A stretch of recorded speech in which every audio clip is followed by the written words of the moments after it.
almost everyone in Israel is a descendant of Holocaust survivors. Yeah. And I think that I've been there. It's part of Jewish history. It's part of world history. It's part of Yeah. your history. Totally. And I think it is what should connect all of us. Yeah. But when I see what's happening now with, Yeah. the innocent, the children, the grandparents being kidnapped, being slaughtered in a massacre, Yeah. I mean, this is what happened to my grandparents.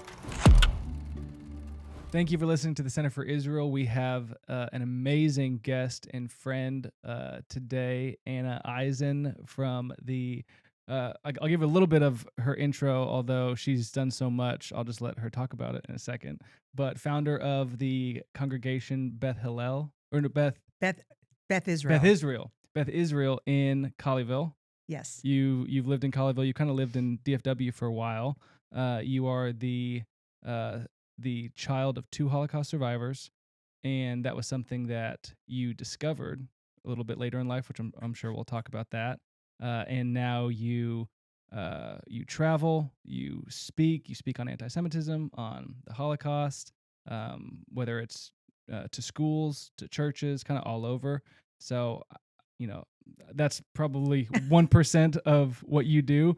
But we're just so thankful that you're here, and thank you for talking to us today. Well, thank you for having me. I feel so welcome here. I've really developed a great relationship with Gateway. They've been supportive of our congregation and our community, and we have found just an amazing relationship. Yeah. That is something new, and we're looking forward to growing it and continuing it. Yeah. And Well, I loved the first time I met you. You kind of talked about your story, you and your dad. Can you tell us a little bit about growing up? You said you grew up and you knew about anti-Semitism and about the Holocaust, but it was more of just a fact of history, a fact of life. And then you discovered that your dad, I think, was it your dad first that you discovered? Yeah. Was actually in the Holocaust. Yeah. So I was born in upstate New York. My father was at an Air Force base. He got transferred to the Pentagon, and we moved to Maryland. Okay. And probably, when I was a child, about 5, 6, I realized, we had no family on my father's side, no cousins, no grandparents, no uncles, no aunts. And when you started to realize, like, that's not well, we were normal. different, right? Yeah. And my parents, when I would ask my dad about his background or why we had no family, he would look very anguished. And I realized as a child, I had tapped into something that, brought him pain and not to bring it up. Yeah. So I kept quiet. And then probably, when I was about 8, I was in the den of the family home looking for playing cards. And that's when I reached my hand into a side table drawer and pulled out 2 stiff pieces of paper, which were these watercolor paintings. Yeah. This is the first one that I later learned depicted the ghetto. My father had been in a ghetto, 10 concentration camps in Germany, Poland, and France over 3 years, and from 14 to 17. So at 17, after liberation, he painted this. And so a second one, equally disturbing, I didn't understand what these were or why they were in my house, is this young man that looks like my father. Yeah. Kneeling before a pit of bodies. So this was my introduction to the Holocaust. How old were you again? I was about 8, Okay. and I really didn't talk about it until I was an adult. I moved to the Dallas area. I was married, and I discovered a Holocaust museum. You didn't talk about it publicly? Or you didn't talk about it with your dad? Even with my dad. Oh, so he didn't know you found that? He didn't know. I found them. I put them back. And I tried to do... Did you know this is the Holocaust, or did you... I mean, I began to understand. I heard them talk about, the war or the camps, and I tried to do some research on my own. Yeah. But there were no museums back then. There was no movies. Yeah. It wasn't really taught in It schools. wasn't something you could Google as easier. There was no Google back then, or computers, or cell phones. So in Dallas, I discovered this Holocaust museum and learned.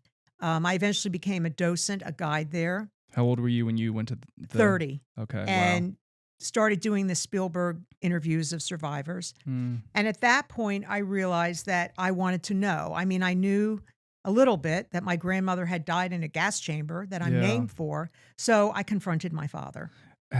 Sorry. So did you grow up Jewish?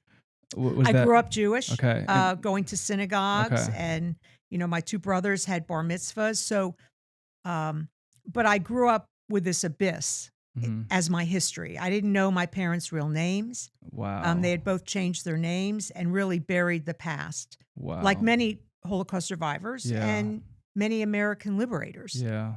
So I confronted my dad Uh, and I said, wow. I want to know. And his response was, I am Adam. Mhm. Everyone and everything is gone, and it all starts over with me. And so it was the first and probably only fight I had with him. And I said, "You're not Adam. This Hmm. is my past too." And so he, I think, had a moment where he realized I really, wanted to know. And so we went back together, my parents and my brothers. I also went later with my children to Poland. Hmm. So we visited where he had been in the ghetto, some Yeah. of the camps. We went back to his home, and I was able to really learn and grieve Yeah. and kind of take on this history. Um, when we came back is when I helped him co-write his memoir, Yeah. the 23rd Psalm, and through my research discovered, that he had this photo. Um, this is him on the day of liberation, May 2nd, 1945, taken by the American soldiers, the 504th of the 82nd Airborne. Hmm. So after this, I became a speaker, an Yeah. educator, um, going out and teaching people about the And Holocaust. didn't he speak with you, your dad? Yes, he spoke, and Oh, we that's traveled amazing. all over. Yeah. Um, Which I'm sure was therapeutic for him to talk about, or it was totally therapeutic for him. I yeah. think that, I'm also a therapist. I've worked Oh, well, there you inpatient psych, go. but I think that when you keep the trauma of Yeah. things that are unspeakable, um, Yeah. you remain a victim, Yeah. and you carry some shame, even though those things were done to you. Yeah, totally. But I think when he started speaking, and people would write to him or approach him, servicemen in the U.S. Yeah. Army, and say thank you. Yeah. He went from being a victim to a survivor. Yeah. Much like when we see people today who have survived, illness, and we say, you're a survivor, and it Yeah. implies they have some strength, that they have, carried through this, Yeah. and earned our respect Yeah. and support. Yeah. So that was life changing for him to speak, and also for me. Yeah. So I learned my family history. I took on an identity, Yeah. and then also, when I first started speaking, this was history. Mhm. Now it's current events Yeah. with the rise in anti-Semitism. Yeah. It was even after the trip to Poland that I started Congregation Beth Israel. Mm. I said, here I've been to places with empty synagogues Yeah. and no Jews. And now I'm in a community with, some Jews, and we have no synagogue. And Mm. I really thought about, Exodus 25:8. God said, build me a sanctuary and Yeah. I will dwell among you. Yeah. And so we started it. And that's Wow. even why we called ourselves Beth Israel, Mm. House of Israel, because Yeah. we are the little house of Israel, Yeah. in the middle of, this part of Texas, Yeah. The Bible Belt. the Bible Belt. Yeah. I don't like to say that. That sounds kind of derogatory, but, Yeah. for the most part, we have not experienced anti-Semitism from the most part from the community. I mean, there were people Yeah. who didn't understand, Yeah. had never met a Jew, Yeah. but there was no violence Yeah.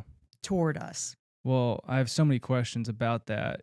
So for those listening, Beth Israel is a Reformed synagogue in Colleyville that you founded, Yes. and like I said, it's in the Bible Belt.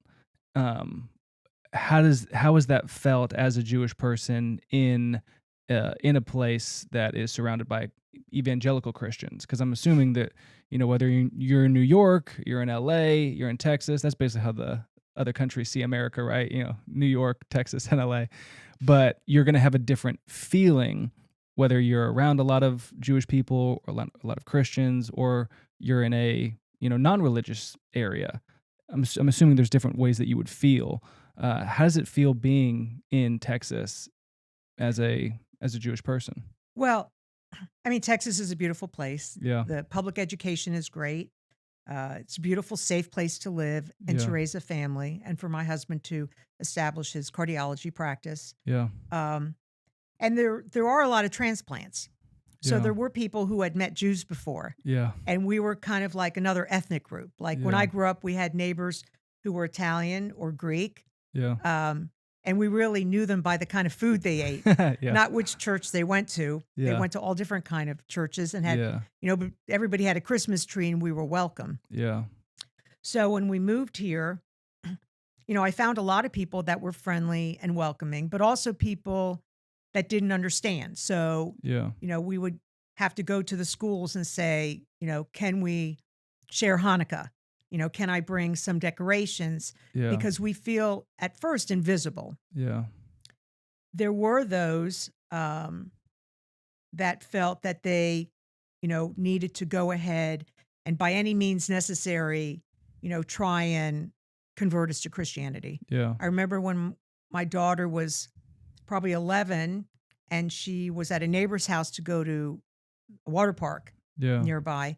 And then she came home about a half an hour later. And I said, "Why are you here?" yeah, And she said, well, her friend and the father, who was a city council member, said that we were going to be baptizing kids in the wave pool, including you. oof, And so I called the father and I said, we're Jewish. She's just a child.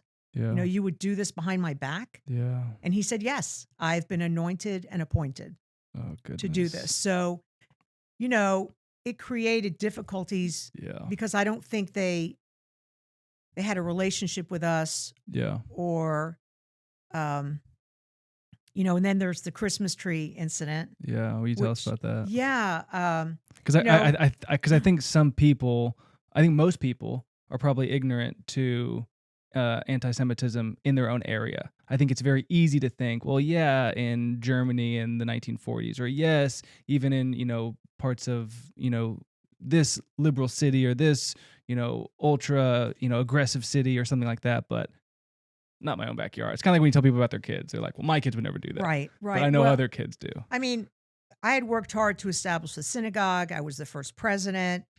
I was kind of a spokesperson and, Yeah. the Jew in town. Mm. And so one year, probably, a few days after New Year's, I got up one morning and went outside my home in Southlake, Yeah. and my front lawn was covered with discarded Christmas trees, probably about 10 of them, leaning against the house, against the car, against the trees.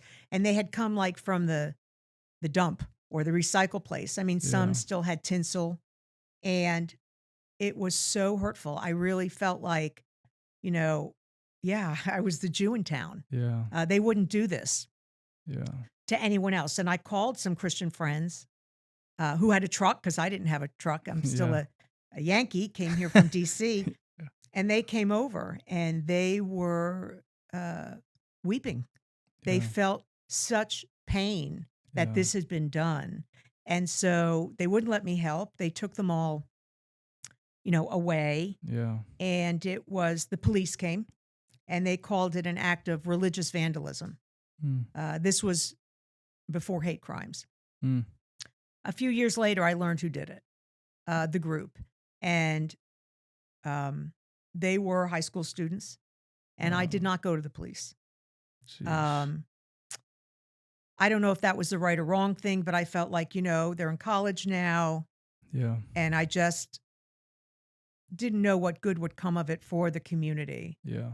I can't even really think about whether I would do it differently or now, Yeah. because what's the point of that? Yeah. And then, yeah, I mean, my kids faced name calling, and there have been times where, I'm uncomfortable. Yeah. So, I mean, I wish I would get invited to more Christmas parties. I Yeah. raised my kids to understand that Christmas was like going to a birthday party for someone, for Jesus. Yeah. And so if it's not your birthday, you don't get the presents, but you Yeah. can eat the cake and enjoy the celebration. Mm. So, But you feel like people don't invite you as often because they feel like maybe we can't. maybe don't- we can't. Maybe they don't want me to be Maybe they'd be uncomfortable. offended, or yeah. Right. So, but I'm hoping that will change. That Yeah. I think that, especially now after Congregation Beth Israel, after that happened, and we can talk about that. It was a Yeah. huge shift. Yeah. Um, In what way? A shift? well, I think that the churches. Well, so let's talk about it. Just for Sure. someone who needs context. In January of 2022, January correct? 2022 on a Saturday morning. Which your I- services are. Services are Friday night and Saturday morning. A Saturday morning I didn't go because it happened to be 20 degrees, which is very cold. Yeah. My mother was living with me at the time. She was 99. And so they had the service that was on live stream. It was also, coming out of COVID. Yeah. And I would say, I was, down the hall, not in front of the computer, which was on. Yeah. And I got a text from someone saying, go on live stream. The rabbi is being held hostage by a gunman. And so I remember looking at my phone and thinking, am I reading these words? Yeah. Is that real? Is this real? Yeah. I called the person who was really hysterical while I went to the computer.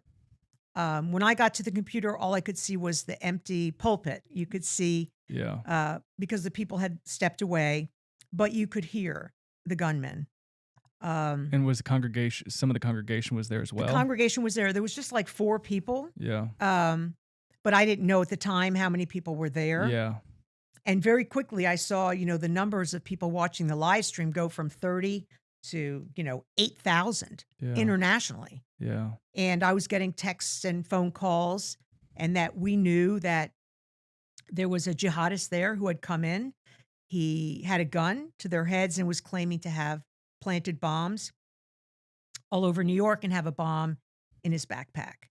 And so you could hear him. I could hear the rabbi trying to be soothing and calm. Yeah. And so, I stayed on live stream. They eventually cut it off.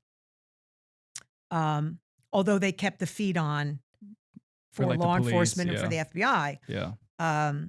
And this went on for, nearly 11 hours. Yeah. I was in the house. I had to tell my mother, who was a Holocaust survivor, Yeah. that, the gunman was in the synagogue holding the rabbi. Yeah. Until we got the words that they were free.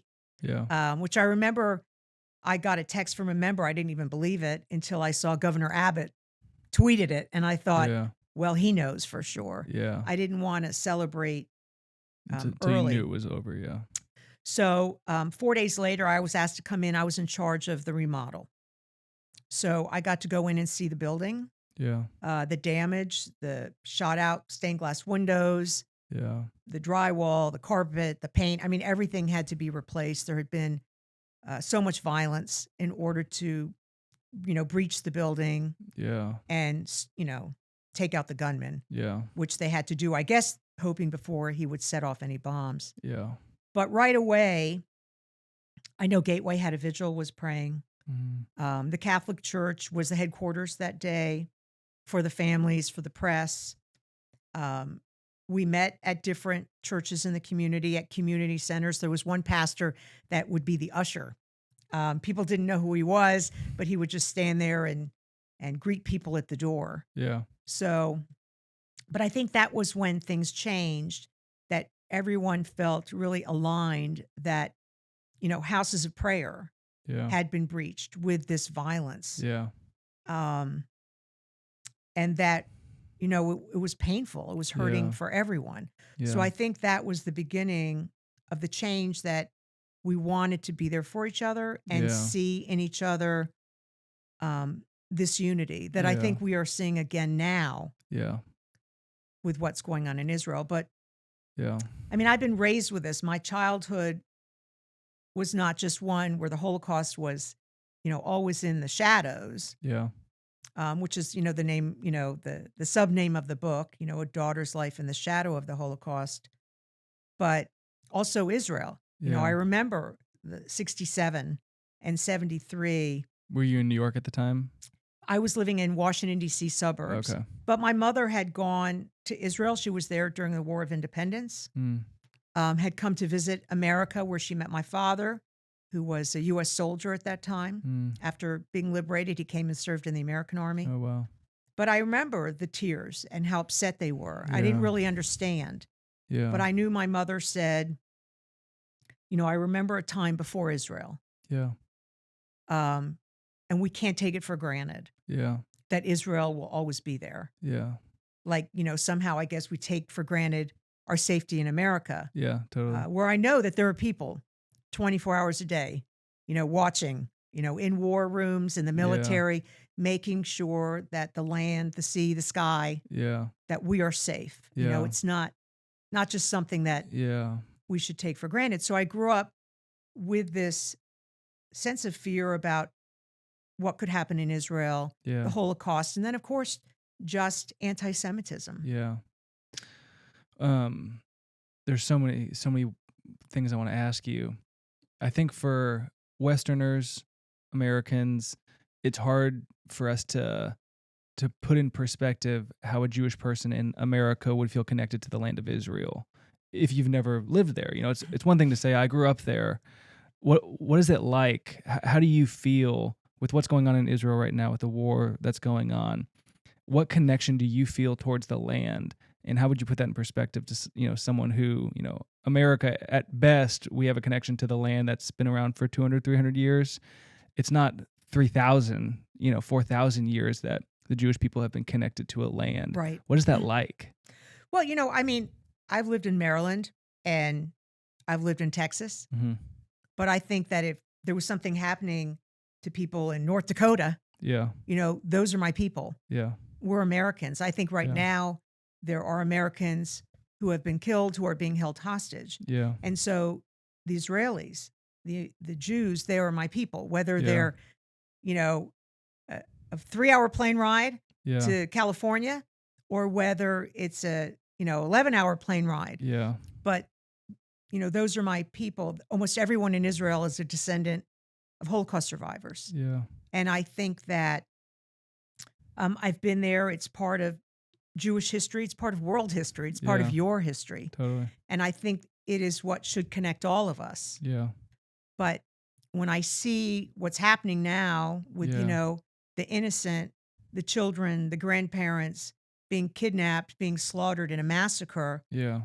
this is what happened to my grandparents. When I hear someone say today, my grandparents were there in the kibbutz or they were kidnapped, it was my grandparents Yeah. that went through the massacre, the same massacre based on pure hate, Yeah.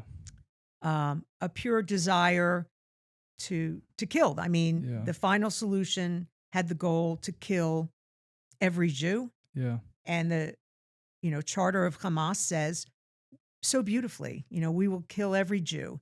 If we find one hiding behind an olive tree, we will kill them. Yeah. So it's the same terrible feeling of being Yeah. hated, feeling threatened, and feeling unsafe. Here, we were just supposed to have a speaker come from Jerusalem, and we canceled it. He has to stay and work. He's the editor at the Jerusalem Post, but also, we have a responsibility Yeah. at my synagogue Yeah. to provide security, and we don't have metal detectors, Yeah. and so we're living with this heightened Yeah. threat now. Do I look Jewish? Do I wear my Star of David that I Yeah. wear? I was just, with Pastor Nick in a coffee shop, and we thought, we can't raise our voices Yeah. because we don't know. There are people who support Hamas, which is a terrorist regime, Yeah. a government. And this is the thing. My father would always say, and it's in our film, this was a government-sponsored, systematic decision Yeah. to murder Jewish people. Yeah. And Hamas, who has the charter to kill every Jew, Yeah. is a government that was elected by the people. Yeah. So that's what makes this unique, and Yeah. also the same as Nazism. Not a rogue little organization that It's was. not a rogue Yeah. organization. It's not an uprising. Yeah. This is a government policy. Yeah. And so, of course, there are innocent people. Yeah. They want humanitarian aid, but we would like to see the hostages released. Yeah. There's no reason for infants and children, and for many, from Nepal, from Germany, from England, from Yeah. France, from the United States. I mean, there is no reason Yeah. that no one, except for America, the Israelis, and some of those countries are calling for the release of the hostages, but not Yeah. any of the Arab nations. Yeah. Not Yeah. Egypt, not Jordan, not It's crazy. Lebanon. So As someone who has gone to many schools, was it mostly high school, middle school, right? middle school, high school, universities. You went to university as well. Yeah. Okay, so then I'm sure you got a wide spectrum. What was your pulse on America, the next generation, regarding anti-Semitism, Holocaust? Because I think growing up, in the American school system, we learned about the Holocaust. It was a hard couple weeks of school to learn about it and see the pictures. But you think in your mind, this could never happen again. Like, it's crazy that it did happen in your mind, again, a middle schooler's mind. But there's this idea that you look around, you look at how peaceful everything is, you're like, this could never happen again. So that was my, understanding. As you continue to work in that space, what were you seeing? And obviously now that there's a war in Israel and we're seeing a huge rise in anti-Semitism, where do you feel like it is now? Because it's definitely polarizing. Yeah, I mean, first I want to say, we have a mandate in Texas to teach the Holocaust during 1 week Yeah. in January. I will be at South Lake Schools. Mm. I'm proud to say. But it's 1 week. Yeah. That's all that's required. In some states, it has to be mentioned one time, and they even specify 5th grade, which is, to me, too young It's really to young. really process it and grasp and Yeah. reflect on it. Previously, I found that there was a lot of ignorance about it. They didn't know not just about the Holocaust, but about World War II Yeah. or Normandy. History has a lot of details, Yeah. and you can't learn it in one time. It has to be a Yeah. process.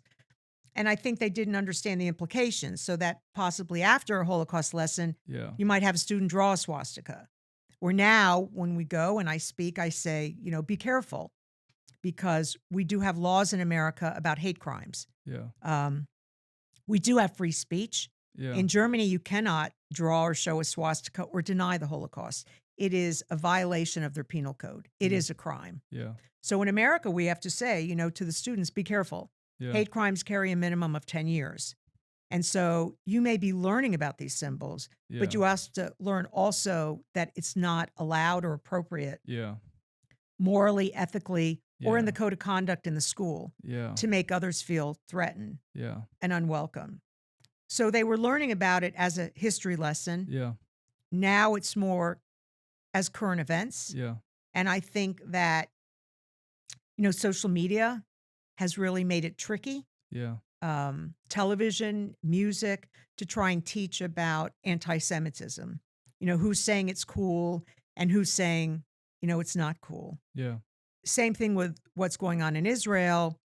There are a lot of, what we see across campuses now, young students who are, want to protest. Yeah. So they're going to say, we need to have humanitarian, aid. Yeah. But they don't know about Hamas. They don't know Hamas was elected in 2006. Yeah. They don't understand that there are no equal rights, what Sharia law is Yeah. in some of these places. Yeah. They don't know about ISIS. They don't know Yeah. about Afghanistan, Iraq, about, our Yeah. recent history. I don't know that I would blame anyone, because as I Yeah. said, for teachers, for families, Yeah. it's a lot to try and teach this And process. Yeah. and process. Yeah. I mean, well, one of our biggest missions and topics that we talk about is replacement theology, which is the belief that the church has replaced Israel, that we're the chosen ones now. It's this like dangerous, unhealthy, toxic theology. And it kind of lives dormant in a lot of Christians. It's not that they would chant it, we've replaced Israel. Like, no one wants to say that. But you can kind of hear it come out in their theology because it was such a prevalent theology in Christian history. But Right. again, we don't know Christian history. And so when I tell people about the Holocaust and the Nazis and how they wore belts that said God is with us, and when I talk about the Inquisition in Spain and then Portugal, Crusades, people have no idea. When I talk about Martin Luther, Right. people have no idea. I mean, Right. I went to Bible college, Right. and And a lot of the Holocaust, I mean, it was on part a racist ideology, yeah, right? That Jews, the Aryan race, but it was also a religious ideology, Totally. like from Martin Luther, yeah, also in Germany, that Yeah. there were multiple elements that were Yeah. coming in. And then we heard it chanted at Charlottesville at the Unite the Right rally, Jews will not replace us. yeah, But they are not talking about in terms of Christianity. These were not Yeah. good Christians, yeah, exactly. well-meaning. These were neo-Nazis in America that yeah, were, chanting yeah, the same thing, based on that Nazi ideology. yeah. And I think it's what's hard for people to understand, because if we'll talk about replacement theology, sometimes whether it's with pastors or just with Christians, they're like, yeah, that's really good, but like that's theology, like that doesn't really change anything, and we have to advocate. No, for example, Martin Luther, that lived dormant in the hearts of many Christians for years. It wasn't that they maybe professed it, word for word, but it just kind of got in their psyche, their understanding, and it's a step towards the Holocaust. And I remember we had a professor from the King's University come, and he spoke on the 10 steps that led to the Holocaust and how they're happening again. And again, it's like these should be sirens. College campuses is a big thing. What's happening on college campuses? What's happening with anti-Semitism? I believe it was a 300% rise in anti-Semitism over the past 5 years. It's was now FBI. 488% $488. in the past month, but I mean, Oh my it's goodness. multiplying Yeah. quickly. But I think we also have to distinguish that there can be signs of anti-Semitism in America. Yeah. But the one unique thing that we see with Hamas is a government-sponsored charter Yeah. with the wording that says to kill every Jew. Yeah. And that's really what defines the Holocaust. The anti-Semitism Yeah. has been around since the beginning of time. Yeah. And, we know that Gateway goes far and wide Yeah. to promote the idea that, I've heard the pastors say, well, if Jesus and Paul and some of the disciples, were in Poland, they would have been gassed in Auschwitz Yeah. because they were Jews. 100%. And if they were in Gaza right now, they'd be held hostage. Totally. And so I think that's Yeah. where together as faiths that, we are from the same root and tree, Yeah. Totally. the same God, Yeah. we have to understand that, we're all brothers and sisters here. Yeah. And, Jerusalem, Israel, Bethlehem, I can't imagine how you would feel Yeah. if these places were destroyed Yeah. by Hamas and you were Yeah. forbidden entry forevermore, Yeah. what that would say for the future of the world, Yeah. not just for you as a tourist. Yeah. Something you said the first time I met you, I think you said you were working in some capacity on Schindler's List, the movie, whether it was it marketing or was it No, well, the we're actual making movie? our own film called Yeah. In My Father's Words. My father was in the same camp, Plaszow, as as Sch- Schindler's List was List. filmed. I've been back there Oh. to the monument where it was. It was built on the Yeah. grounds of two Jewish cemeteries where my father had to dig up graves with his bare hands. Yeah. And he was in prison there for a while Mm. as part of the 10 camps Yeah. that he was in. Um, But you said that the quote that you said that has always stuck with me is I believe it was like the Schindler's List was coming out, the movie was coming out, and you thought once this movie comes out, they'll know, they'll remember, Yes, and yeah. it won't happen again. Essentially, yeah, I was mean, kind of I felt this way. I was in Washington, D.C. when Elie Wiesel was there, and they announced the U.S. Holocaust Commission, and they're building this museum. Yeah. And if you go to the museum and they have the theater where they have different survivors, you'll see my father's Mm. testimony included there. And I thought, this is it. People will go to the Holocaust Museum, they'll learn, they'll see, and anti-Semitism will end. Yeah. And the same thing with Schindler's List. I thought, well, Steven Spielberg can do anything. Yeah. I mean, people will see this film, they'll be so horrified Yeah. that they'll realize this can never happen again. Yeah. But then I was, at the Senate confirmation hearing as a guest for Deborah Lipstadt, the U.S. envoy to monitor and combat anti-Semitism.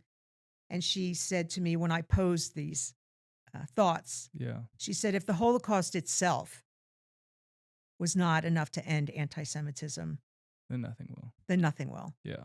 And so, it's sad. Yeah. It's like leaving Eden. it's I it's mean, the shaken tree me. of knowledge that Yeah. that there will always be evil. Yeah. It will not end, and Yeah. we are, tasked to try and to fight it Yeah. with goodness, to be a light. I was just at a rally, an interfaith rally, represented by so many churches. There were people from Gateway there, Yeah.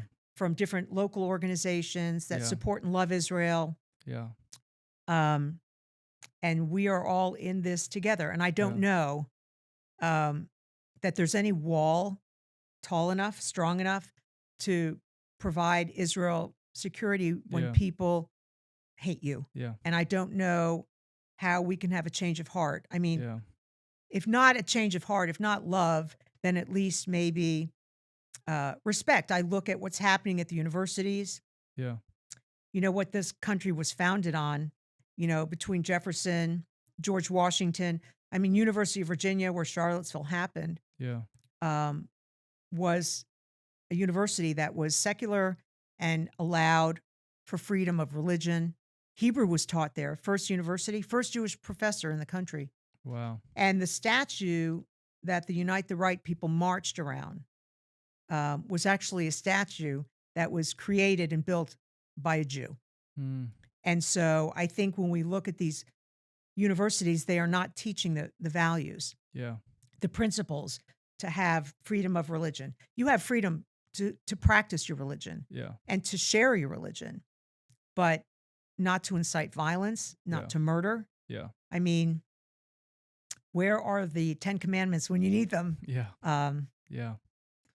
Well, as we wrap up, you've been so great in this conversation. Well, thank you. And as someone who interacts and has a lot of relationship with Christians, with pastors, with churches, is there something that you've seen, heard, or feel that could help our listeners engage with the Jewish community, support the Jewish community, love the Jewish community, understand the Jewish community? Because I think that certain things you've said, there's been an ignorance, but then there's also been a trepidation. We don't want to offend. Is there anything that you see, automatically that you're like, guys, stop doing this, start doing this, do this? Is anything that you can kind of just help us with? Sure. So 3 things. First off, pray for us. Yeah. That's the first off. Totally. For Israel, for the hostages, for the families of the hostages, Yeah. and for all of us Yeah. together. I think the second thing is to be informed, Mm. whether it's Fox News, Megyn Kelly, big proponent of Israel, Hannity, whether it's CNN, Yeah. stay informed and know what's going on. Sure, we're all tempted. I was tempted, last night I watched the Rangers. Mhm. Unfortunately, they lost. Yeah. So we have to take care of ourselves. It's painful Yeah. to know these stories, but don't forget those who are kidnapped. Yeah. That right now, we need to pray for them and think about them, and then also just have the conversation. Yeah. Talk about it with people. This is terrible what's going on. Yeah. We're in this together, Yeah. and we need to try and make sure that, America supports Israel as an ally, Yeah. and that we need to do this before Israel Yeah. and the Israelis Yeah. could be wiped off. They could be. America is there now, but it is a real threat. We can't assume, Yeah. even if it's not another Holocaust. Yeah. because I don't know that there can be one called that, but it's the same evil and hatred. Yeah. And the gunman that came into Congregation Beth Israel Yeah. said, um, "We love death more than you love life." And these are the same sentiments that we are hearing today. So I Yeah. think we need to know um, that this is the enemy. Not all Yeah. Palestinians. There are good people. Yeah. There are people that also deserve food and freedom and safety. Yeah. But it is this regime, this Yeah. Hamas regime, Yeah. that is evil. So Yeah. hopefully there will be peace, but Yeah. not spontaneous. So, but thank you so much. And Yeah. of course, if you want to know the Holocaust story, I invite you to read the books. Yeah. Will you tell us a little bit about the books? Do I have them The here? I think Oh they're yeah, in we have them. Are they behind me? They are right there behind you. Yeah, tell us about these books, and Sure. then also the documentary coming out, when we can, Sure. where we can find it when it comes out, where it'll be playing. Sure. So the first one is called the 23rd Psalm. Yeah. Interesting, biblical titles. Yeah. This psalm meant so much to my father. Mm. There was a way that he could read it out loud and say, once we were slaves and now we are, free. That's from the Passover Seder. And Yeah. also the words of David, Yeah. I walk through the valley of shadow of death. And these things he could say in a way that he had lived it. And he Yeah. felt that David, who wrote the 23rd Psalm, must have gone through something to understand, to put Yeah. into words how he felt. The cover, this is his self-portrait. Wow.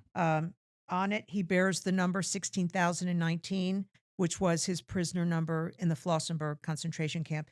And then this is his memoir Yeah. with an introduction by Michael Berenbaum, who curated the U.S. Holocaust Museum. The follow-up book is called Pillar of Salt, Yeah.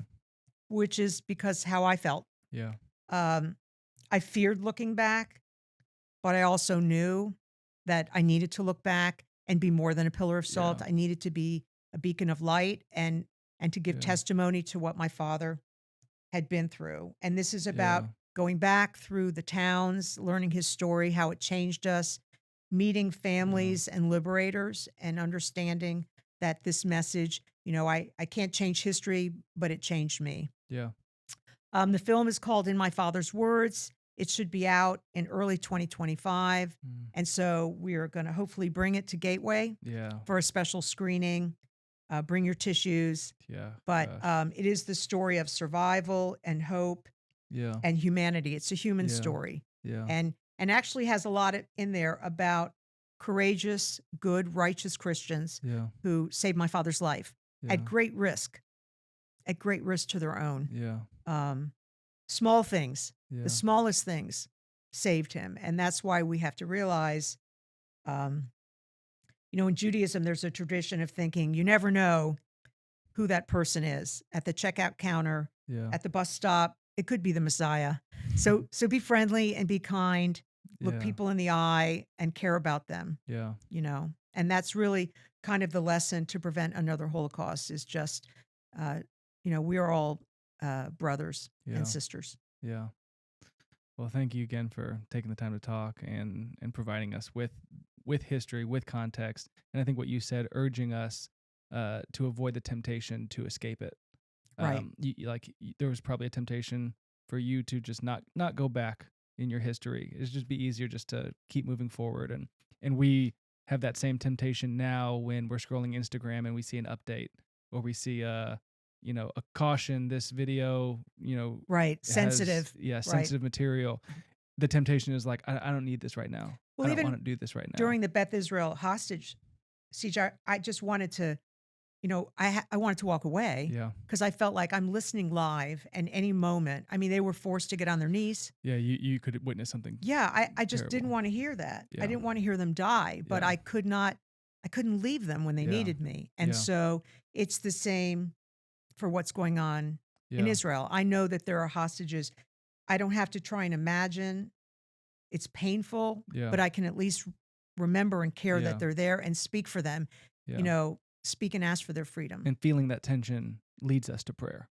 Yes. If we avoid it too much, I get we need to take care of ourselves and watching the Rangers game and Right. Take a break a little bit. Having a break is fine, but if we avoid the tension, then we actually don't feel it, Right. and we lose compassion, and we Right. lose the urgency to pray. Right. Right. So No, thank you for that. yes, and thank you for your prayers and your Yeah. support, and keep doing it. We're not offended Yeah. at all. It matters, Yeah. and it means a lot. And I know that even when I have friends who are Christians going through something, and I say, can I put you on our Jewish prayer list? And they're Yeah. like, please do. That's awesome. Every prayer, reaches God. Yeah. That's what I want to believe. That's awesome. Okay. Well, thank you so much Thank for your you. time. Okay.